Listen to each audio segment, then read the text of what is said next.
तिहार जेलु मुकुलिबार गोटे दिन पर दिल्ली मुख्यमंत्री अरविंद केजरीवाल शनिवार कन्नट प्लेस हनुमान मंदिर में पूजार्चना करिसेंती।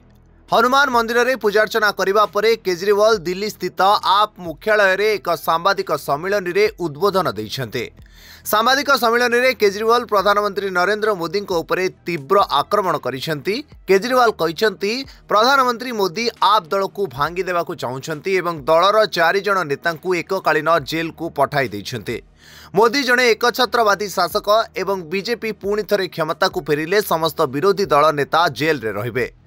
केजरीवाल को गिरफ करी सेमाने एही वार्ता देबाकू चेष्टा करिसेंती जे जदि केजरीवाल गिरफ हेउछन्ती तेबे सेमाने जेकोनोसी नेता को गिरफ करि परिबे। आउ एही मिशन ना हेउछि वन नेशन वन लीडर। आप सुप्रीमो कहिसेंती जदि बीजेपी इंडिया मेंटो को पचारुछि मेंटर प्रधानमंत्री प्रार्थी किए तेबे मु बीजेपी को पचारुछि सेमानकर प्रधानमंत्री प्रार्थी किए। 2025 रे मोदी अवसर नेबे की बोली केजरीवाल प्रश्न पचारि। 2025 सेप्टेम्बर 17 तारिख में मोदी को 75 वर्ष हेबा। मोदी तांका दल रे करिथिबा नियम अनुसार नेता माने 75 वर्ष बयस रे अवसर नेबे। लालकृष्ण अडवाणी, मुरली मनोहर जोशी, सुमित्रा महाजन एवं जसवंत सिन्हा अवसर नहीं सारिछन्ती एवं 2025 सेप्टेम्बर 17 रे मोदी अवसर नेबाकू जाउछन्ती।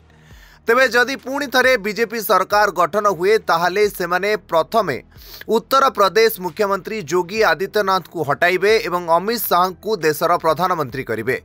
मोदी शाह पई भोट मागुछन्ती। शाह कौन मोदी प्रतिश्रुति पूरण करिवे बोली केजरीवाल प्रश्न करिसेंते। तेबे केजरीवाल बीजेपी भोटर मानकू एही अनुरोध करिसेंती जे सेमाने बुझिबा उचित जे सेमाने मोदी को नुहे बरं शाह को भोट देउछन्ते। हेलो 10th एग्जामिनीज आपण माने एमसी एक स्कूल खोजुचंती कि जोंठी इंटीग्रेटेड कोचिंग पाई परिबे तेबे टीएससी गुरुकुले जोग दियंतु जा एकेडमिक लर्निंग पार्टनर फिजिक्स वाला सहित अनुमोदित। कॉल 9438782020।